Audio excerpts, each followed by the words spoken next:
आज तारीख है 25 दिसंबर 2025। आज के अखबारों में जो सबसे ज़रूरी बातें हैं वो सब लेकर आए हैं हम आपके अपने चैनल सुन लो यूपीएससी पर।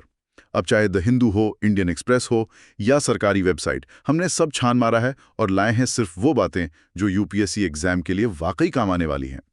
सो सिट बैक, रिलैक्स और सुनो वो एनालिसिस जो तुम्हारे मेंस और प्रीलिम्स दोनों में फ़र्क डाल देगा।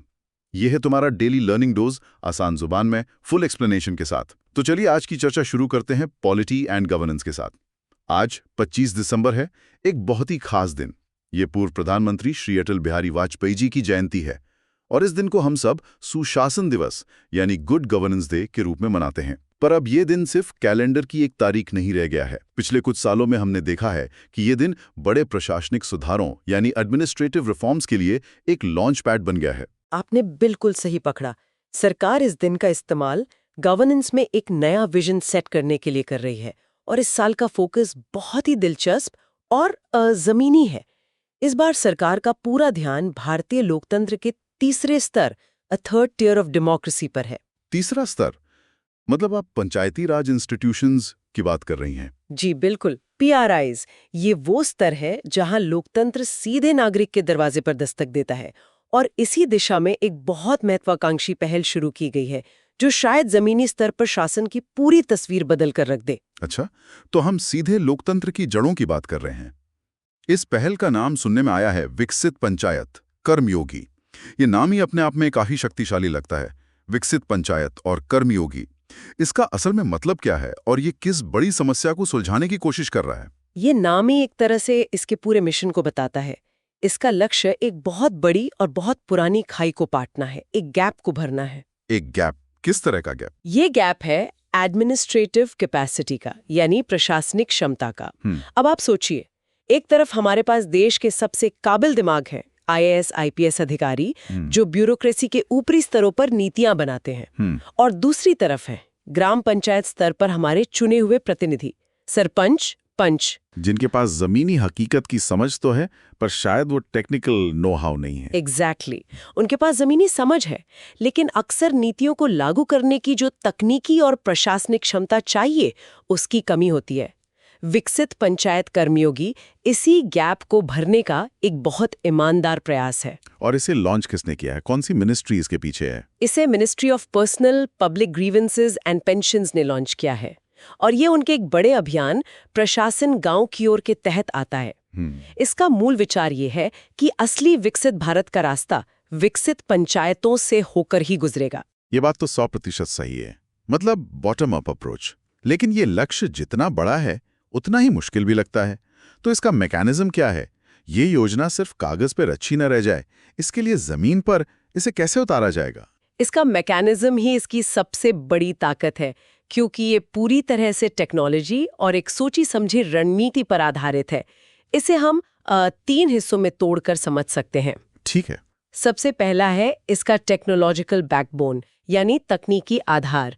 ये पहल आईगॉट कर्मयोगी प्लेटफॉर्म का इस्तेमाल करती है। आईगॉट कर्मयोगी, ये नाम सुना हुआ लग रहा है। आईगॉट का पूरा नाम है इंटीग्रेटेड गवर्नमेंट ऑनलाइन ट्रेनिंग।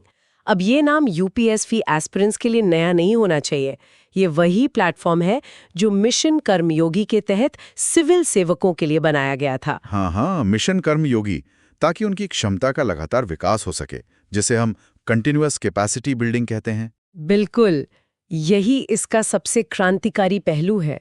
जो ट्रेनिंग मॉड्यूल पहले सिर्फ सेक्रेटरी लेवल के अधिकारियों के लिए उपलब्ध थे, अब वही क्वालिटी ट्रेनिंग हमारे पंचायत प्रतिनिधियों तक पहुंचाई जा रही है। ये तो सचमुच में ब्यूरोक्रेसी के टॉप और बॉटम को एक ही धागे में पिरोने जैसा है। हाँ, और सवाल ये है कि कैसे? तो इसका जवाब है AI पावर्ड चैटबॉट्स और मोबाइल ऐप्स के जरिए। AI पावर्ड चैटबॉट्स मतलब एक सरपंच अब AI से ट्रेनिंग लेगा? कल्पना कीजिए, एक सरपंच जो शायद देश के किसी दूरदराज के गांव में बैठा है, वो अपने स्मार्टफोन पर ही शासन से जुड़े मुश्किल सवालों के जवाब पा सकता है। अगर उसे मान लीजिए मनरेगा के फंड्स को लेकर कोई कंफ्यूजन है या ग्राम पंचायत डेवलपमेंट प्लान बनाना है, तो वो ऐप से पूछ सकता है और उसे जवाब मिल जाएगा। उसे अपनी भाषा में स्टेप बाय स्टेप गाइडेंस मिल जाएगी। ये ट्रेनिंग को डेमोक्रेटाइज कर रहा है, सही मायनों में। ये सुनने में तो बहुत फ्यूचरिस्टिक लगता है, लेकिन क्या हमारे सरपंचों के पास वो स्मार्टफोन और डिजिटल साक्षरता है कि वे एआई चैटबॉट से ट्रेनिंग ले सकें? कहीं ये योजना सिर्फ कागज पर अच्छी तो नहीं रह जाएगी? ये एक बहुत ही वाजिब सवाल है और सरकार ने इस पर विचार किया है। इसीलिए इसका दूसरा हिस्सा महत्वपूर्ण हो जाता है, जो है pilot phase implementation. Pilot phase मतलब अभी ये हर जगह लागू नहीं हुआ है? नहीं, इसे अभी परीक्षण के तौर पर एक पायलट बेसिस पर शुरू किया गया है। इसे फिलहाल 4 राज्यों में लॉन्च किया गया है: उड़ीसा, असम, गुजरात और आंध्र प्रदेश। अच्छा, और इन 4 राज्यों को ही क्यों चुना गया? कोई खास वजह? हाँ, इन राज्यों का चुनाव बहुत रणनीतिक है, बहुत सोच समझकर किया गया है। इन चारों राज्यों में प्रशासनिक डिजिटलीकरण का स्तर अलग-अलग है, उनकी सामाजिक आर्थिक चुनौतियां अलग हैं। जैसे उड़ीसा में जनजातीय आबादी की अपनी समस्याएं हैं, तो गुजरात में औद्योगिकरण का एक अलग मॉडल है। सही बात है। असम का भूगोल और वहाँ की चुनौतियां तो बिल्कुल ही अलग हैं। बिल्कुल। और आंध्र प्रदेश ने ई गवर्नेंस में पहले से ही काफी काम किया है, तो ये एक बहुत मजबूत टेस्टिंग ग्राउंड बन जाता है। मतलब इन अलग-अलग जगहों से जो सीख मिलेगी, उससे मॉडल को और बेहतर बनाया जाएगा? जी, यहाँ से जो सीख मिलेगी, जो चुनौतियां सामने आएंगी, जैसे कि आपने कहा डिजिटल लिटरेसी की कमी या कनेक्टिविटी की समस्या, उनके समाधान निकाले जाएंगे और फिर इस मॉडल को पूरे देश में लागू किया जाएगा। समझ गया। तो पहले छोटे स्केल पर टेस्ट करके मॉडल को परफेक्ट बनाया जाएगा, और अब सबसे जरूरी हिस्सा यानी पाठ्यक्रम या करिकुलम, उसका फोकस क्या है? ट्रेनिंग में उन्हें सिखाया क्या जाएगा? और यहीं पर इस पहल का सबसे बड़ा और सबसे क्रांतिकारी बदलाव छुपा है। इसकी ट्रेनिंग रूल बेस्ड नहीं बल्कि रोल बेस्ड है। रूल बेस्ड नहीं, रोल बेस्ड, ये एक बहुत इंपॉर्टेंट डिस्टिंक्शन है। एग्जैक्टली। इसको थोड़ा और समझाइए। चलिए, इस फर्क को गहराई से समझते हैं, क्योंकि ये मेंस के आंसर राइटिंग के लिए एक बहुत अच्छा कीवर्ड है। रूल बेस्ड ट्रेनिंग का मतलब होता है सिर्फ नियम कानून रटा देना कि पंचायती राज एक्ट की धारा 5 ये कहती है, फलाना नियम ये कहता है, वगैरह वगैरह। हाँ, ये ज्ञान जरूरी है, पर ये अधूरा है। लेकिन रोल बेस्ड ट्रेनिंग का मतलब है प्रतिनिधियों को उनकी भूमिका के हिसाब से तैयार करना।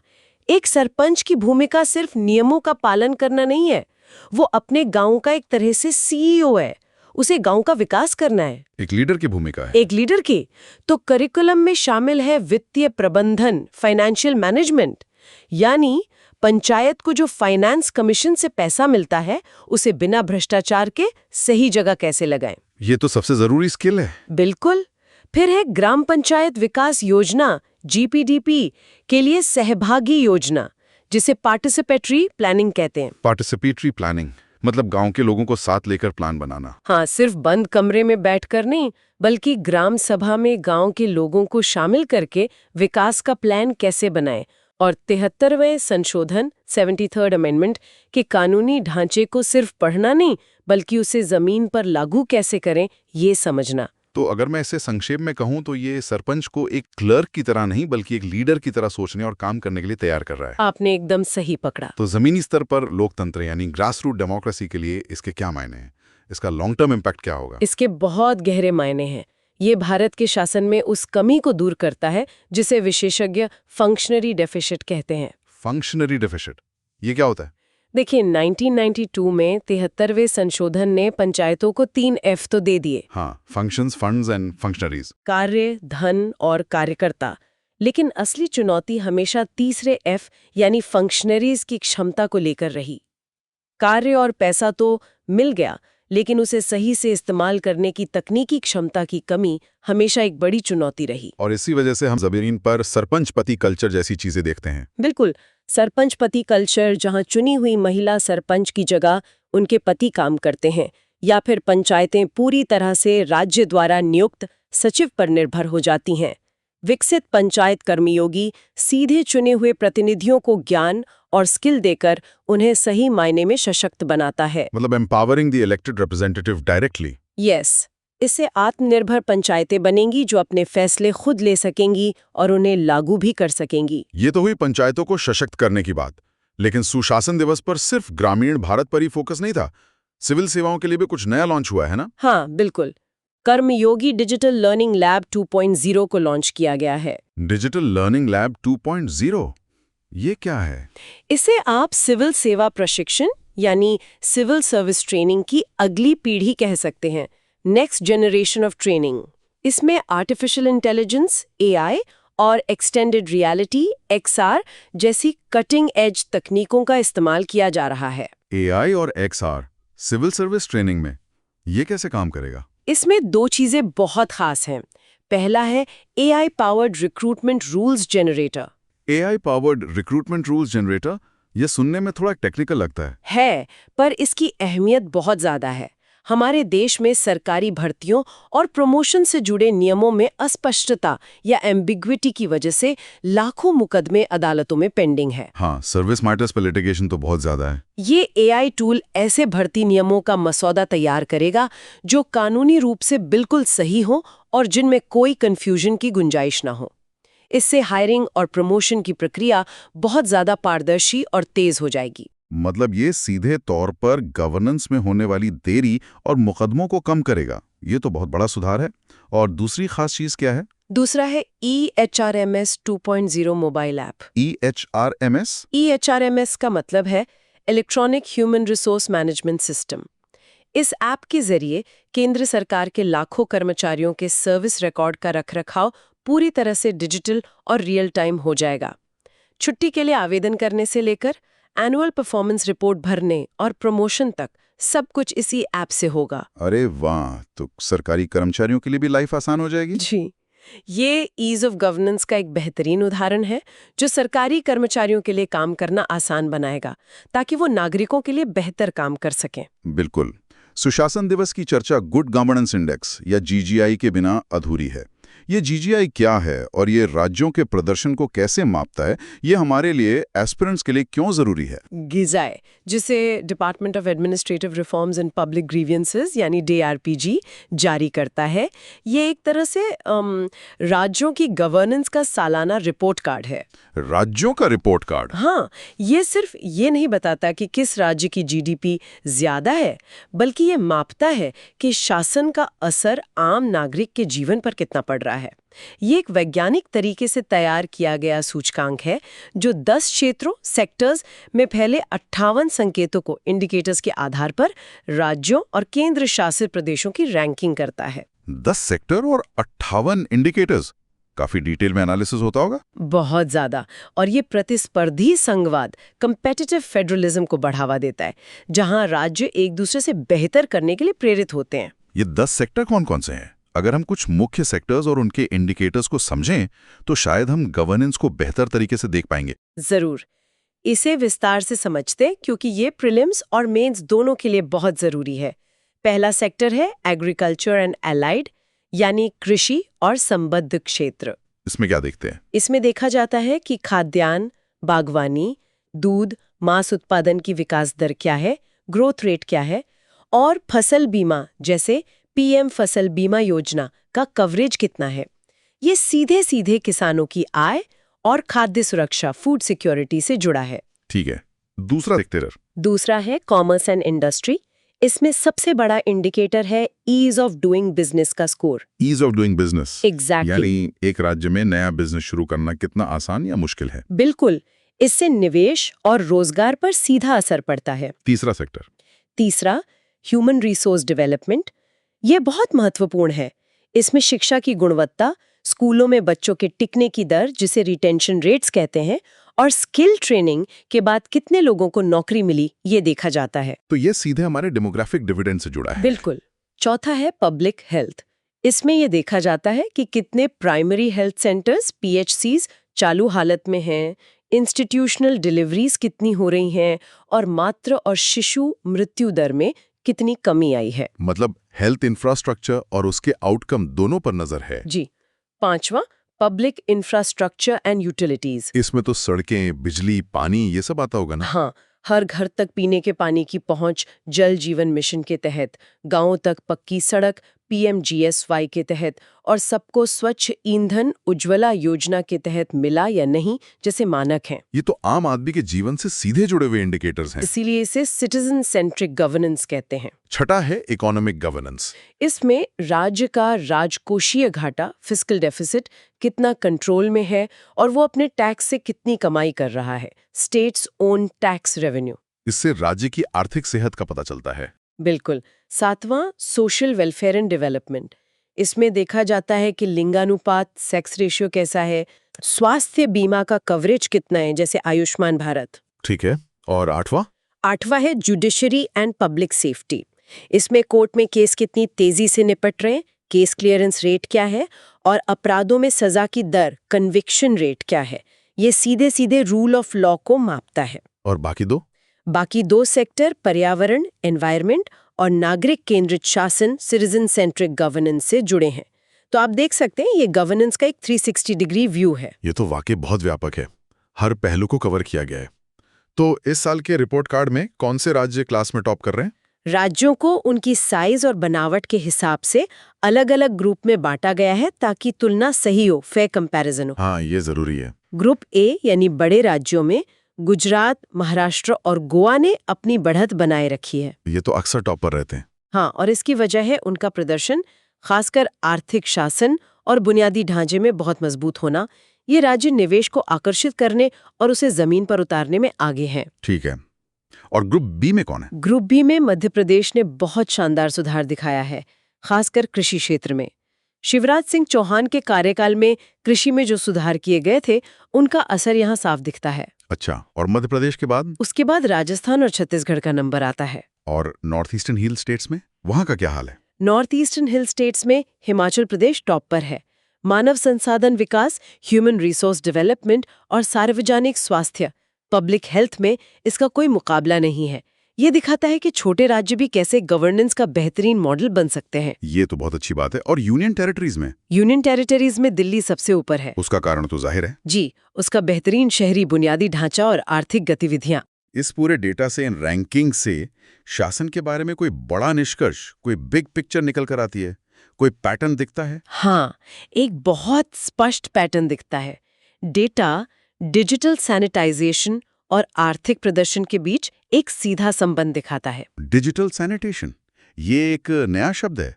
इसका क्या मतलब है? इसका मतलब है प्रशासनिक प्रक्रियाओं को साफ सुथरा, पारदर्शी और पूरी तरह से डिजिटल बनाना। जिन राज्यों ने ई ऑफिस मॉडल यानी फाइलों को पूरी तरह से डिजिटल करना और भूमि रिकॉर्ड के डिजिटलीकरण को पूरी तरह अपनाया है, मतलब जहां पेपर वर्क खत्म हो रहा है। बिल्कुल, वे सिटीजन सेंट्रिक गवर्नेंस यानी नागरिक केंद्रित शासन के पैरामीटर पर बहुत उच्च स्कोर करते हैं।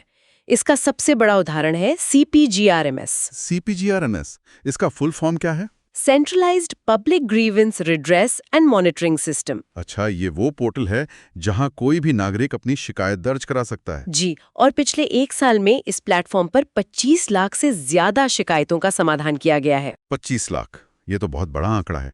25 लाख, ये आंकड़ा दोबारा सुनिए।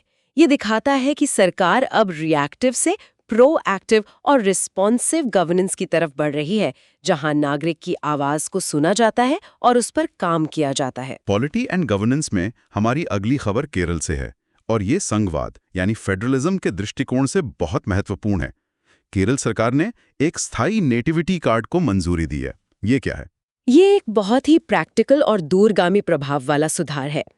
अभी केरल में क्या होता है कि वहां के निवासियों को हर बार जब भी उन्हें किसी प्रोफेशनल कोर्स जैसे इंजीनियरिंग या मेडिकल में एडमिशन लेना हो या सरकारी नौकरी के लिए अप्लाई करना हो, तो उन्हें अपना निवास प्रमाण पत्र देना पड़ता होगा। हाँ, उन्हें एक अस्थायी नेटिविटी सर्टिफिकेट के लिए अप्लाई करना पड़ता है। यह सर्टिफिकेट विलेज ऑफिस या तहसीलदार से मिलता है और इसकी एक सीमित वैधता होती है। और ये हर बार करना पड़ता है? हर बार। ये एक बहुत बोझिल और दोहराव वाली प्रक्रिया है जो आम आदमी के लिए परेशानी का सबब है। तो नया सुधार इस प्रक्रिया को कैसे आसान बनाएगा? नया सुधार ये है कि अब एक स्थायी यानी परमानेंट नेटिविटी कार्ड जारी किया जाएगा। ये कार्ड फोटो युक्त होगा और जीवन भर के लिए वैध होगा। One time verification, life time validity. बिल्कुल। ये राज्य में जन्म या दीर्घकालिक निवास यानी लॉन्ग टर्म रेजिडेंस का एक सिंगल, कानूनी रूप से बाध्यकारी प्रमाण होगा। इससे नागरिकों को बार बार सरकारी दफ्तरों के चक्कर नहीं काटने पड़ेंगे और प्रशासन का बोझ भी कम होगा। ये तो मिनिमम गवर्नमेंट मैक्सिमम गवर्नेंस का एक बहुत अच्छा उदाहरण है। सही कहा आपने। लेकिन इस कदम के पीछे की राजनीति क्या है? मुख्यमंत्री ने इसे नागरिकता जांच से संबंधित चिंताओं से जोड़ा है। इसका क्या मतलब है? ये एक साधारण प्रशासनिक सुधार से ज्यादा कुछ लगता है। बिल्कुल, ये इस सुधार का सबसे गहरा और विवादास्पद पहलू है। ऊपरी तौर पर ये एक प्रशासनिक सुधार लगता है, लेकिन इसकी जड़ें राजनीति और संघवाद की एक बड़ी बहस में है। मुख्यमंत्री का बयान national register of citizens (NRC) और सिटीजनशिप अमेंडमेंट एक्ट (CAA) को लेकर जो देश में आशंकाएं हैं। अच्छा, तो ये उसके संदर्भ में है? जी, ये उसके संदर्भ में एक राजनीतिक आश्वासन है, अ पॉलिटिकल स्टेटमेंट। इसे थोड़ा और विस्तार से समझाइए। ये स्टेट वर्सेस यूनियन का मामला कैसे बनता है? ये एक बहुत ही महत्वपूर्ण संवैधानिक बिंदु है और GS पेपर 2 के लिए बेहद जरूरी है। हमारे संविधान की 7वीं अनुसूची 7th शेड्यूल में शक्तियों का बंटवारा है। हाँ, यूनियन लिस्ट, स्टेट लिस्ट और कॉन्करेंट लिस्ट। बिल्कुल। नागरिकता यानी सिटीजनशिप संघ सूची लिस्ट 1 का विषय है। इसका मतलब है कि नागरिकता पर कानून बनाने का अधिकार सिर्फ और सिर्फ केंद्र सरकार के पास है। राज्य इसमें हस्तक्षेप नहीं कर सकते। ये तो स्पष्ट है। सी होना राज्य विशिष्ट लाभ देने के उद्देश्य से, जैसे सरकारी नौकरियों या शिक्षण संस्थानों में आरक्षण, डोमिसाइल तय करने का अधिकार राज्य के अधिकार क्षेत्र में आता है। अच्छा, तो नागरिकता केंद्र के पास और अधिवास राज्य के पास? हाँ, संविधान का आर्टिकल 15(4) और आर्टिकल 16(4) राज्यों को सामाजिक और शैक्षिक रूप से पिछड़े वर्गों के लिए विशेष प्रावधान करने की शक्ति देता है, और ये प्रावधान अक्सर डोमिसाइल पर आधारित होते हैं। तो ये कार्ड एक तरह का स्ट्रैटेजिक शील्ड या रणनीतिक कवच कैसे बनता है? बिल्कुल सही शब्द इस्तेमाल किया आपने, रणनीतिक कवच। ये कार्ड जारी करके केरल सरकार असल में अपने प्रामाणिक निवासियों का एक राज्य स्तरीय वेरीफाइड डेटाबेस बना रही है। ये एक तरह का राजनीतिक कवच है। और इसका संदेश क्या है? इसका संदेश ये है कि भले ही राष्ट्रीय स्तर पर नागरिकता के मानदंड बदलें या उन पर कोई सवाल उठें, केरल सरकार अपने निवासियों को, जिन्हें वो प्रामाणिक मानती है, उन्हें राज्य के लाभों से वंचित नहीं होने देगी। तो ये एक तरह से केंद्र की नीतियों के खिलाफ एक बफर जोन बनाने जैसा है। आप कह सकते हैं। यह सहकारी संघवाद, कोऑपरेटिव फेडरलिज्म की सीमाओं को भी टेस्ट करता है और दिखाता है कि कैसे राज्य अपनी शक्तियों का उपयोग करके राष्ट्रीय नीतियों के खिलाफ एक तरह का पॉलिटिकल स्टेटमेंट दे सकते हैं। ये आने वाले समय में केंद्र राज्य संबंधों में एक नया अध्याय जोड़ सकता है। चलिए अब पॉलिटी के जटिल मुद्दों से समाज के एक बहुत ही संवेदनशील मुद्दे की ओर बढ़ते हैं, सोशल जस्टिस। सुप्रीम कोर्ट ने दहेज के मुद्दे पर एक बहुत ही गहरा और समाजशास्त्रीय विश्लेषण दिया है। मामला है state of UP versus Ajmal Beg. ये क्या मामला है? ये एक बहुत ही दुखद और महत्वपूर्ण मामला है। एक बहुत दुखद और महत्वपूर्ण मामला है। जस्टिस संजय करोल और NK सिंह की बेंच ने दहेज को सिर्फ इंडियन पीनल कोड की एक धारा के रूप में नहीं देखा, बल्कि इसकी सामाजिक जड़ों को, इसके सोशोलॉजिकल रूट्स को समझने की कोशिश की है। मतलब सिर्फ अपराध और सजा तक सीमित नहीं रहे। नहीं, उन्होंने सवाल उठाया कि दशकों के कड़े कानूनों के बावजूद, डाउरी प्रोहिबिशन एक्ट 1961 के होने के बावजूद, दहेज जैसी प्रथा समाज में क्यों और ज्यादा मजबूत होती जा रही है। और इस सवाल का जवाब ढूंढने के लिए कोर्ट ने ग्रूम प्राइस थ्योरी का जिक्र किया है। ये क्या है? ये इस फैसले का दिल है, उसका कोर है। कोर्ट ने समाज शास्त्र के एक सिद्धांत का इस्तेमाल करके इस समस्या की व्याख्या की है। इसे समझने के लिए 2 शब्दों को समझना होगा। बताइए। पहला है हाइपोगैमी। हाइपोगैमी, इसका क्या मतलब है? हमारे पितृसत्तात्मक समाज में विवाह को अक्सर एक अवसर के रूप में देखा जाता है, जिसमें एक परिवार अपनी बेटी की शादी अपने से उच्च सामाजिक या आर्थिक स्थिति वाले परिवार में करता है। इसे ही हाइपरगैमी कहते हैं, यानी अपवर्ड मोबिलिटी थ्रू मैरिज। अपनी सामाजिक स्थिति को बेहतर बनाने के लिए शादी का इस्तेमाल। जी। अब आता है इसका मैकेनिज्म, यानी ये काम कैसे करता है। एक बेहतर दूल्हा, यानी जिसकी शिक्षा अच्छी हो, सरकारी नौकरी हो या सामाजिक प्रतिष्ठा ज्यादा हो, उसे पाने के लिए दुल्हन का परिवार दहेज के रूप में एक कीमत चुकाता है। एक कीमत? हाँ। कोर्ट ने कहा कि इससे विवाह एक पवित्र बंधन न रहकर एक लेन देन, एक ट्रांजैक्शन बन जाता है। दूल्हा एक संपत्ति बन जाता है जिसे बाजार में खरीदा जा रहा है। और इसका परिणाम क्या होता है समाज और महिलाओं पर? इसका परिणाम होता है महिलाओं का वस्तुकरण, कमोडिफिकेशन ऑफ विमेन। उन्हें एक वस्तु की तरह देखा जाने लगता है, जिसकी कीमत लगाई जाती है। इस खास मामले में नसरीन नाम की एक 20 वर्षीय महिला को उसके ससुराल वालों ने जिंदा जला दिया। हे भगवान। क्यों? क्योंकि उसका परिवार एक कलर टीवी, एक मोटरसाइकिल और 15,000 रुपए की मांग पूरी नहीं कर सका। कोर्ट ने बहुत ही मार्मिक और कठोर टिप्पणी की। उन्होंने लिखा, जाहिर है उसकी कीमत बस इतनी ही थी। ये तो दिल दहला देने वाली बात है। यह दिखाता है कि कैसे यह प्रथा महिलाओं के जीवन को, उनकी गरिमा को, उनके अस्तित्व को पूरी तरह से अवमूल्य, डीवैल्यू कर देती है। कोर्ट ने अपने अवलोकन में मुस्लिम समुदाय के बारे में भी एक बहुत महत्वपूर्ण बात कही है, जो अक्सर चर्चा में नहीं आती। हाँ, और यह बहुत ही संवेदनशील और साहसिक अवलोकन है। कोर्ट ने कहा कि दहेज, जो ऐतिहासिक रूप से हिंदू जाति पदानुक्रम से जुड़ी एक प्रथा थी, मतलब ये मूल रूप से वहां से शुरू हुई थी। हाँ, लेकिन अब ये सांस्कृतिक रूप से फैलते फैलते, जिसे कल्चरल डिफ्यूजन कहते हैं, मुस्लिम विवाहों में भी एक बड़ी समस्या बन गई है। अच्छा, तो ये अब धर्म की सीमाओं को लांघ चुकी है। बिल्कुल, और कोर्ट ने इसे हॉलोइंग आउट ऑफ मेहर कहा है। मेहर को खोखला करना। जी, इस्लामिक कानून में मेहर दूल्हे द्वारा दुल्हन को दिया जाने वाला एक अनिवार्य भुगतान है। ये दुल्हन का अधिकार है और उसकी आर्थिक सुरक्षा का एक साधन है। लेकिन कोर्ट ने पाया कि दहेज की सामाजिक बुराई ने मेहर के इस सुरक्षा कवच को लगभग खोखला कर दिया है। कैसे? अब धन का प्रवाह उल्टा हो गया है। दुल्हन को सुरक्षा मिलने की बजाय दुल्हन के परिवार को दूल्हे को कीमत चुकानी पड़ रही है। कोर्ट ने इसे दोहरा बोझ, डबल बर्डन कहा है। Double burden. एक तरफ नाम मात्र का मेहर तय होता है और दूसरी तरफ भारी भरकम दहेज की मांग की जाती है। तो इस सामाजिक बुराई को खत्म करने के लिए कोर्ट ने क्या ठोस निर्देश दिए? क्या सिर्फ कानून बना देना काफी है? कोर्ट ने साफ कहा कि कानून काफी नहीं है, सोच बदलनी होगी।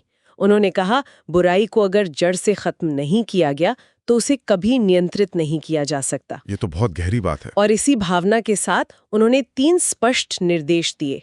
पहला, करिकुलम रिफॉर्म, पाठ्यक्रम में सुधार। हाँ, स्कूली पाठ्यक्रम में सुधार किया जाए। बच्चों को छोटी उम्र से ही लैंगिक समानता, जेंडर इक्वालिटी और विवाह की गरिमा के बारे में सिखाया जाए। मतलब सोच को बचपन से ही बदलना होगा। बिल्कुल। दूसरा, डाउरी प्रोहिबिशन ऑफिसर्स, डीपीओज की नियुक्ति को अनिवार्य किया जाए। 1961 का कानून डीपीओज की नियुक्ति का प्रावधान करता है, लेकिन ज्यादातर राज्यों में ये पद खाली पड़े हैं। तो कानून है पर उसका इम्प्लीमेंटेशन नहीं हो रहा। जी, कोर्ट ने कहा कि हर जिले में डीपीओज की नियुक्ति हो और उनके संपर्क विवरण सार्वजनिक किए जाए ताकि पीड़ित महिलाएं आसानी से शिकायत कर सके। और तीसरा निर्देश? तीसरा, स्ट्रिक्ट इन्फोर्समेंट। कोर्ट ने दहेज हत्या के मामलों में आरोपियों द्वारा दी जाने वाली गरीबी की दलील को पूरी तरह खारिज कर दिया। कोर्ट ने कहा कि आर्थिक स्थिति चाहे जो भी हो, लालच और हिंसा का कोई बहाना नहीं हो सकता। समाज में परंपराएं जितनी गहरी होती हैं, उतनी ही गहरी जमीन और पहचान से जुड़ी चिंताएं भी होती हैं, जैसा कि हमें असम के पश्चिम कार्बी आंगलोंग में देखने को मिल रहा है। वहां से हिंसा की खबर है, 2 लोगों की मौत हुई है और डीजीपी समेत 60 से ज्यादा पुलिसकर्मी घायल हुए हैं। सेना को फ्लैग मार्च के लिए बुलाना पड़ा है। ये क्या हो रहा है वहां? ये स्थिति बहुत गंभीर है। जब भी किसी राज्य में सेना को कानून व्यवस्था के लिए बुलाना पड़ता है, तो ये सिविल प्रशासन की एक बड़ी विफलता मानी जाती है। प्रशासन को सीआरपीसी की धारा 131, सेक्शन 131 का इस्तेमाल करना पड़ा। सेक्शन 131 ऑफ सीआरपीसी, ये क्या कहती है? ये धारा सिविल अथॉरिटी को कानून व्यवस्था बनाए रखने के लिए सेना को बुलाने की असाधारण शक्ति देती है। ये दिखाता है कि स्थानीय पुलिस स्थिति को संभालने में पूरी तरह अक्षम थी। इस हिंसा का मूल कारण क्या है? ये अचानक क्यों भड़क उठी? ये संघर्ष प्रोफेशनल ग्रेजिंग रिजर्व्स, पीजीआर और विलेज ग्रेजिंग रिजर्व्स, वीजीआर, भूमि को लेकर है। ग्रेजिंग रिजर्व्स मतलब चारागाह की जमीन। हाँ, ये चारागाह के लिए संरक्षित भूमि श्रेणियां हैं जो इस क्षेत्र की पशुधन आधारित अर्थव्यवस्था के लिए जीवन रेखा हैं। इस आंदोलन की अगुवाई स्वदेशी कार्बे संगठन कर रहे हैं, जिन्हें Karbi Anglong autonomous council KAAC का समर्थन प्राप्त है। और उनकी मांग क्या है? उनकी मांग है कि इन आरक्षित जमीनों से अवैध बसने वालों को बेदखल किया जाए। ये बसने वाले मुख्य रूप से हिंदी भाषी समुदाय के लोग हैं और कुछ नेपाली और बंगाली समूह भी हैं। और कार्बी संगठनों का आरोप क्या है? उनका आरोप है कि ये लोग संविधान की 6ठी अनुसूची 6th शेड्यूल के तहत संरक्षित आदिवासी भूमि पर अतिक्रमण कर रहे हैं। यहाँ पर छठे अनुसूची को समझना बहुत जरूरी हो जाता है। ये क्या है और ये इस क्षेत्र को क्या विशेष अधिकार देती है? बिल्कुल।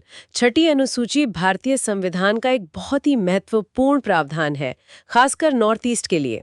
ये असम, मेघालय, त्रिपुरा और मिजोरम के आदिवासी क्षेत्रों में प्रशासन के लिए विशेष व्यवस्था करती है। इसका उद्देश्य क्या है? इसका उद्देश्य इन क्षेत्रों की जनजातीय आबादी की विशिष्ट संस्कृति, भाषा और पहचान की रक्षा करना है। इसके तहत ऑटोनमस डिस्ट्रिक्ट काउंसिल्स ADCs का गठन किया जाता है, जैसे कि KAC। और इन काउंसिल्स के पास क्या शक्तियां होती हैं? इन परिषदों को भूमि, जंगल, स्थानीय शासन और सामाजिक रीति रिवाजों पर कानून बनाने की व्यापक शक्तियां होती हैं। पश्चिम कार्बी आंग्लों का संघर्ष इसी शक्ति के प्रयोग और उसकी सीमाओं को लेकर है कि कौन स्थानीय है और कौन बाहरी। तो इस मामले में तत्काल कारण यानी फ्लैश पॉइंट क्या बना? तनाव तब चरम पर पहुंच गया जब पुलिस ने खैरोनी में भूख हड़ताल पर बैठे 9 प्रदर्शनकारियों को हिरासत में ले लिया। अच्छा, और ये लोग तत्काल बेदखली की मांग कर रहे थे? जी। इसके बाद अफवाह फैल गई कि उन्हें गिरफ्तार कर लिया गया है और शायद पुलिस ने उनके साथ कोई अनहोनी कर दी है। इस अफवाह के बाद हजारों की भीड़ ने, जो पहले से ही गुस्से में थी, पुलिस स्टेशन पर हमला कर दिया। और उन्होंने KAC के मुख्य कार्यकारी सदस्य के घर को भी आग लगा दी? हाँ, तुलीराम रोंघांग के पैतृक घर को। ये एक प्रशासनिक और कानूनी विफलता कैसे है? क्या इसे टाला जा सकता था? ये कई स्तरों पर एक विफलता है। पहला है जुडिशियल स्टेसिस, यानी न्यायिक गतिरोध। KAC ने फरवरी 2024 में ही बेदखली के नोटिस जारी कर दिए थे। तो फिर बेदखली हुई क्यों नहीं? क्योंकि जो बसने वाले थे वे गुवाहाटी उच्च न्यायालय चले गए।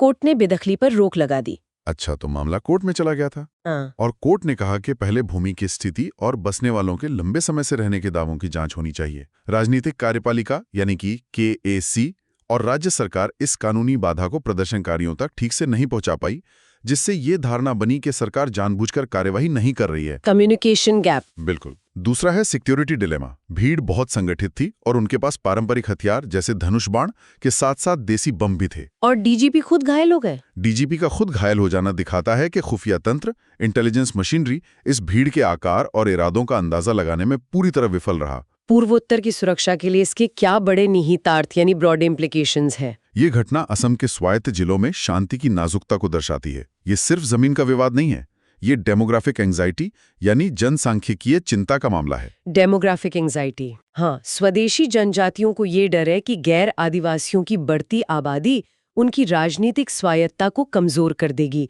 जो उन्हें छठी अनुसूची ने दी है। ये संघर्ष पहचान, संसाधन और राजनीतिक शक्ति का एक खतरनाक मिश्रण है, और अगर इसे ठीक से संभाला नहीं गया तो ये पूरे क्षेत्र में अस्थिरता पैदा कर सकता है। चलिए, अब अर्थव्यवस्था और अवसंरचना, इकोनॉमी एंड इंफ्रास्ट्रक्चर की ओर बढ़ते हैं। एक बड़ी खबर मुंबई से है। आज से नवी मुंबई इंटरनेशनल हवाई अड्डा NMIA पर कमर्शियल ऑपरेशंस शुरू हो गए हैं। पहली उड़ान बेंगलोर से इंडिगो की थी, जिसे पारंपरिक वाटर कैनन सैल्यूट दिया गया। ये भारतीय एविएशन के लिए एक ऐतिहासिक दिन है। इसके साथ ही Mumbai metropolitan region MMR London, New York या टोक्यो जैसे उन वैश्विक शहरों की लीग में शामिल हो गया है जिनके पास एक ड्यूअल एयरपोर्ट सिस्टम है। Dual airport system? हाँ, इससे मौजूदा छत्रपति शिवाजी महाराज अंतर्राष्ट्रीय हवाई अड्डे पर जो असहनीय दबाव था वो कम होगा और क्षेत्र के आर्थिक विकास को नई गति मिलेगी। इस प्रोजेक्ट के स्पेसिफिकेशंस क्या हैं? ये किस मॉडल पर बना है और इसकी क्षमता कितनी है?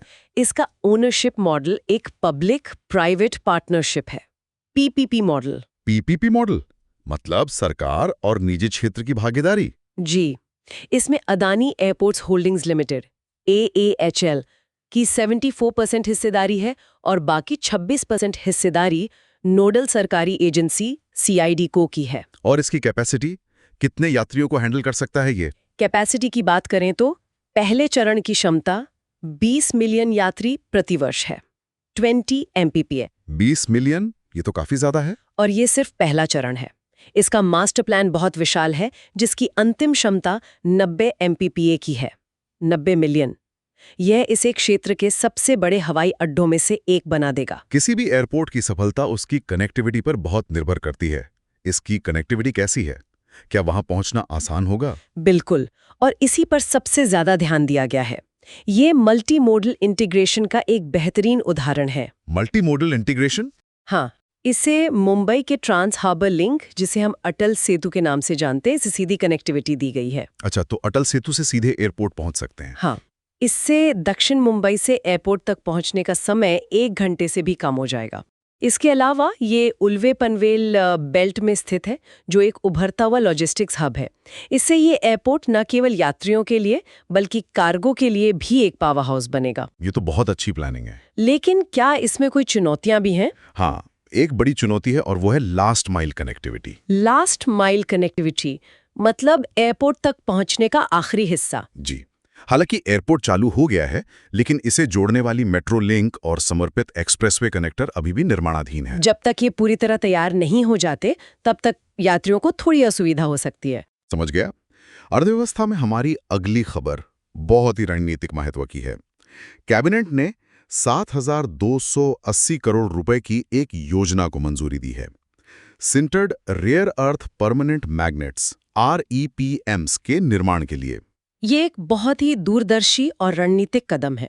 इस कदम का सीधा उद्देश्य चीन के उस प्रभुत्व, उस डोमिनेंस का मुकाबला करना है जो उसने क्लीन एनर्जी सप्लाई चेन में बना रखा है, खासकर इलेक्ट्रिक वाहन EV और पवन ऊर्जा विंड एनर्जी क्षेत्रों में। जी, इसके पीछे का रणनीतिक तर्क यानी स्ट्रेटेजिक लॉजिक क्या है?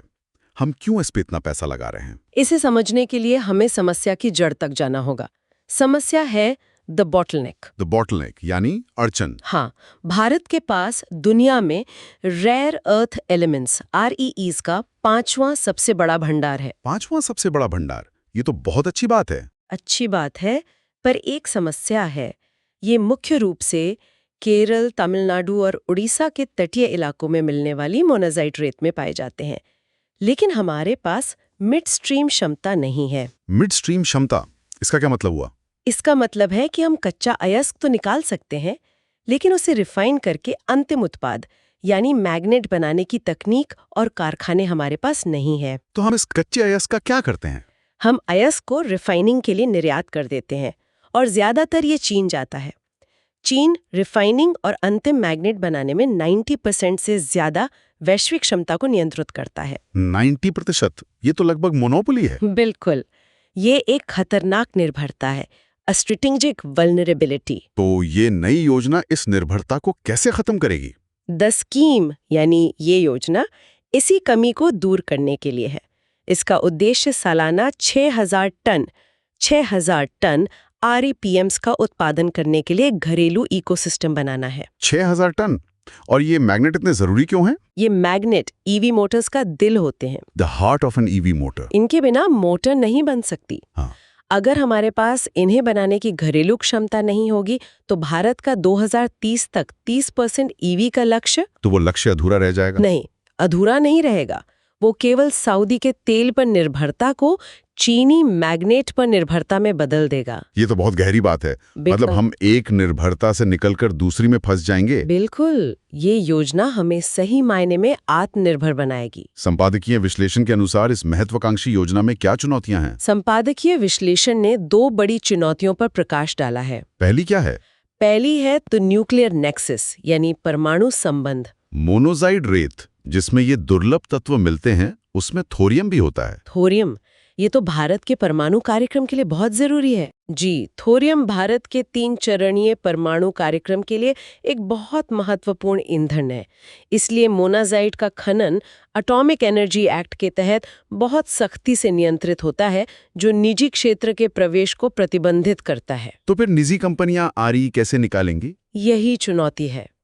इस नई योजना को सफल बनाने के लिए एक ऐसी शासन व्यवस्था की आवश्यकता होगी जो निजी कंपनियों को RE निकालने की अनुमति दे, जबकि ये सुनिश्चित करे कि थोरियम सुरक्षित रूप से department of atomic energy DAE के पास ही रहे। ये तो एक जटिल कानूनी और तकनीकी चुनौती है। बहुत ज्यादा। और दूसरी चुनौती है एनवायरमेंटल कंप्लायंस यानी पर्यावरण अनुपालन। रेयर अर्थ की रिफाइनिंग प्रदूषण फैलाती है? बहुत ज्यादा। दुर्लभ पृथ्वी की रिफाइनिंग एक बहुत प्रदूषणकारी प्रक्रिया है।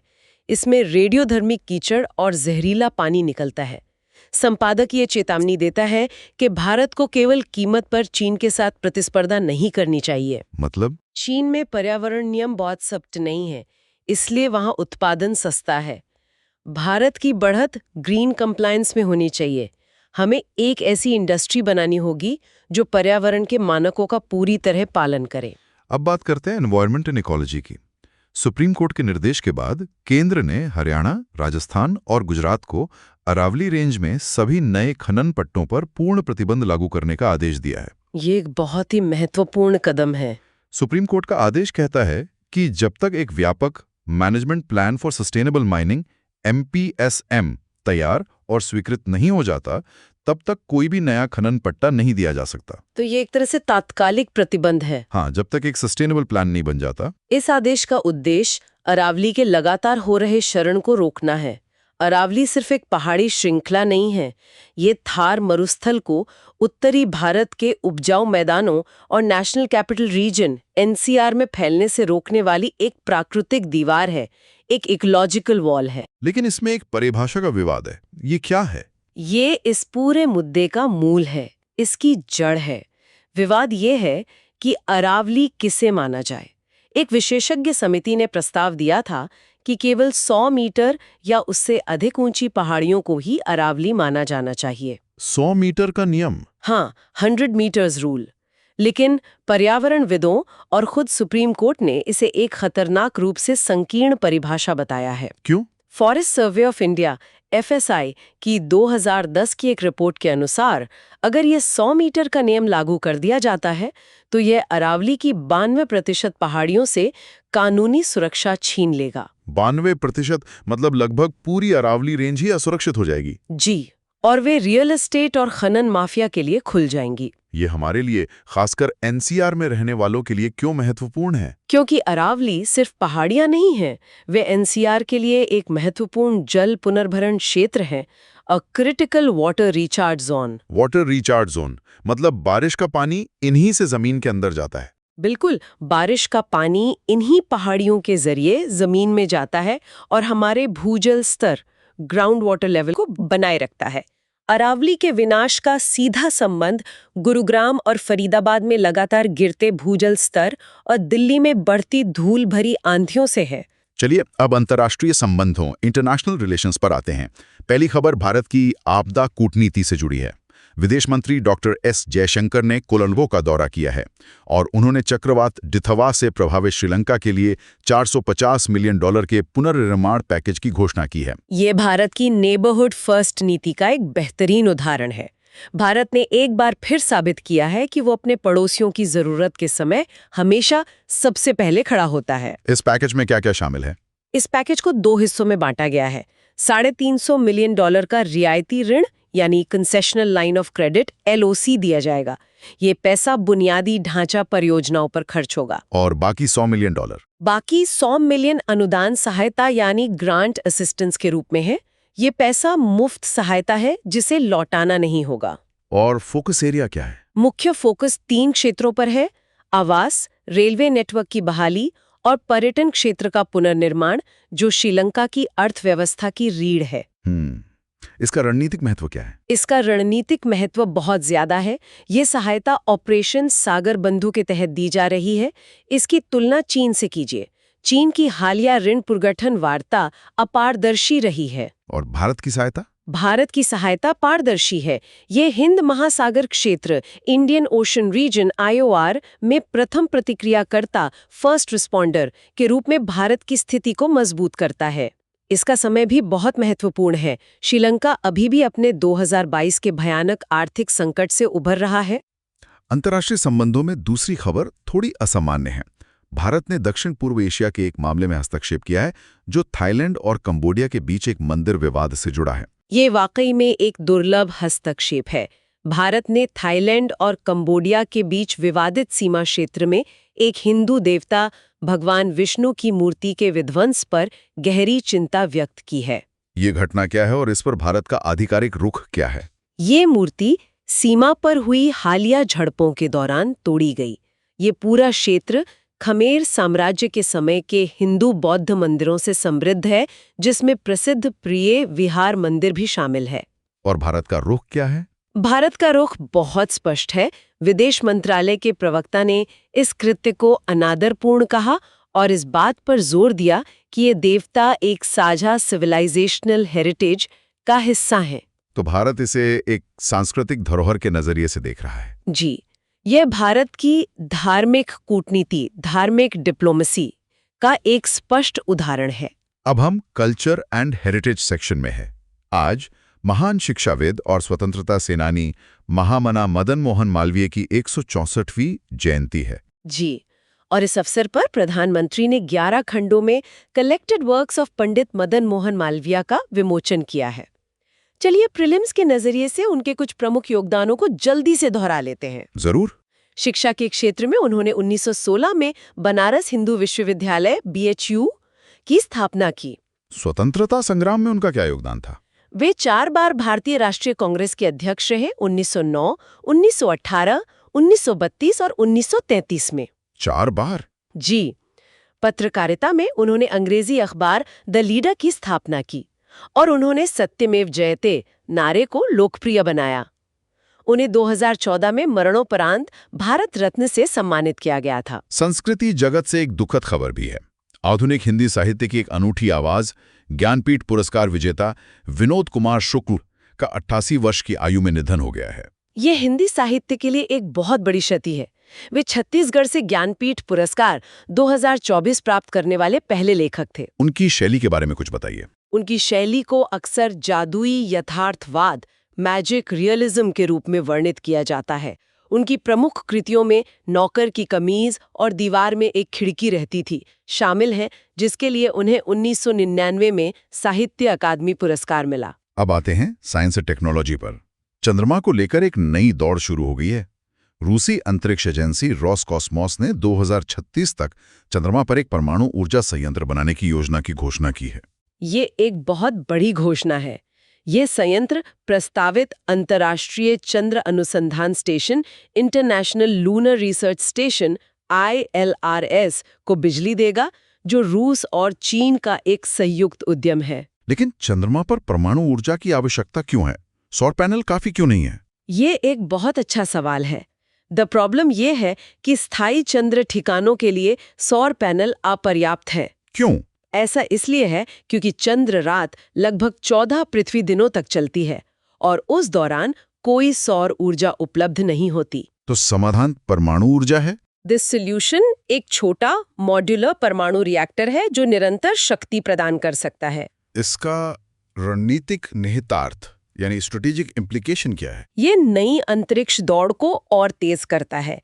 यह चीन रूस गठबंधन को अमेरिका के नेतृत्व वाले आर्टेमिस प्रोग्राम के साथ सीधी प्रतिस्पर्धा में रखता है। और भारत आर्टेमिस कार्यक्रम का हिस्सा है? जी, याद रखिए, भारत आर्टेमिस कार्यक्रम का एक सिग्नेटरी है। चलिए अब आज के कुछ महत्वपूर्ण तथ्यों पर नजर डालते हैं जो प्रीलिम्स के लिए बहुत उपयोगी हो सकते हैं।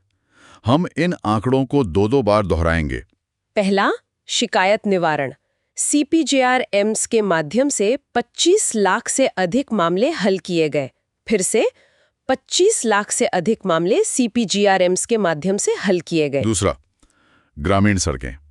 PMGSY के तहत अब तक कुल 7,87,520 किलोमीटर सड़कों का निर्माण हुआ है। एक बार फिर 7,87,520 किलोमीटर। तीसरा, एयरपोर्ट क्षमता। नवी मुंबई हवाई अड्डे के चरण 1 की क्षमता 20 MPPA है। दोबारा 20 MPPA यानी 20 मिलियन पैसेंजर्स पर एनएम। चौथा, दुर्लभ पृथ्वी निधि। कैबिनेट ने 7,280 करोड़ रुपए की मंजूरी दी है। फिर से 7,280 करोड़ रुपए। पांचवां, श्रीलंका को सहायता। $450 मिलियन का पैकेज दिया गया है। एक बार फिर $450 मिलियन। और छठा, लक्ष्य उत्पादन। सालाना 6,000 टन दुर्लभ पृथ्वी मैग्नेट का घरेलू उत्पादन का लक्ष्य है। दोबारा 6,000 टन। अब समय है मेंस प्रैक्टिस क्वेश्चंस का। पहला प्रश्न GS पेपर 2 गवर्नेंस से है। शासन की असली परीक्षा नीति के निर्माण में नहीं, बल्कि अंतिम मील संस्था की उसे वितरित करने की क्षमता में निहित है।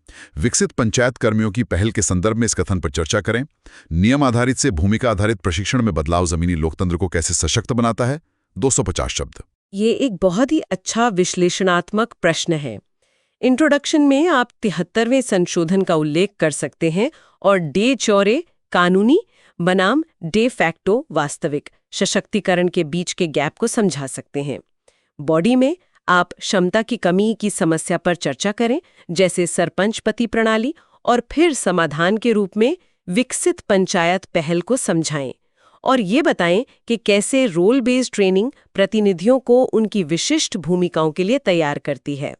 कंक्लूजन में आप इसे आत्मनिर्भर पंचायतों और विकसित भारत 2047 के बड़े लक्ष्य से जोड़कर समाप्त कर सकते हैं। बहुत बढ़िया। अब दूसरा प्रश्न जीएस पेपर 1 इंडियन सोसाइटी से। सुप्रीम कोर्ट ने हाल ही में दहेज को हाइपरगैमी के लिए एक सामाजिक रणनीति के रूप में चित्रित किया है।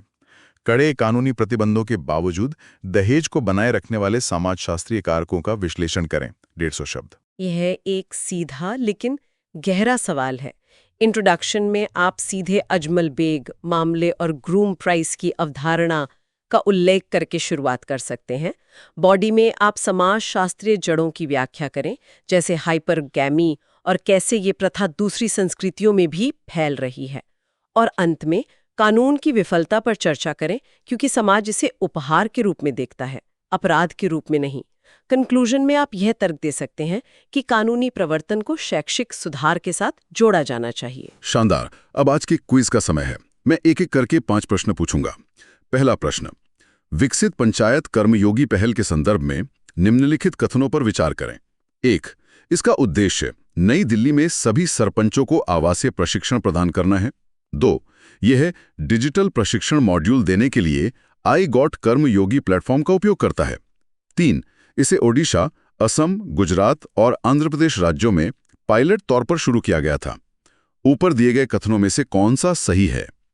ए. केवल 1, बी. केवल 2 और 3, सी. केवल 1 और 3, डी. 1, 2 और 3। इसका सही उत्तर है बी, केवल 2 और 3। कथन 1 गलत है, क्योंकि प्रशिक्षण डिजिटल है, नई दिल्ली में आवासीय नहीं। दूसरा प्रश्न, स्थायी नेटिविटी कार्ड जो हाल ही में खबरों में देखा गया, किस राज्य के मंत्रिमंडल द्वारा अनुमोदित किया गया था? ए. असम, बी. केरल, सी. पश्चिम बंगाल, डी. तमिलनाडु। इसका सही उत्तर है बी, केरल। तीसरा प्रश्न, सुशासन सूचकांक GGI 2020-21 रैंकिंग के संबंध में निम्नलिखित युग्मों पर विचार करें। 1. Group A leader Gujarat. 2. Group B leader Madhya Pradesh. 3. केंद्र शासित प्रदेश लीडर दिल्ली। उपरोक्त में से कितने युग्म सही सुमेलित हैं? ए. केवल 1, बी. केवल 2, सी. सभी 3, डी. कोई नहीं। सही उत्तर है सी, सभी 3। सभी जोड़े सही ढंग से मेल खाते हैं। चौथा प्रश्न, ग्रूम प्राइस थ्योरी जिसकी हाल ही में सुप्रीम कोर्ट ने चर्चा की, किस सामाजिक मुद्दे से जुड़ी है? ए. बाल विवाह, बी. दहेज, सी. 3 तलाक, डी. मानव तस्करी।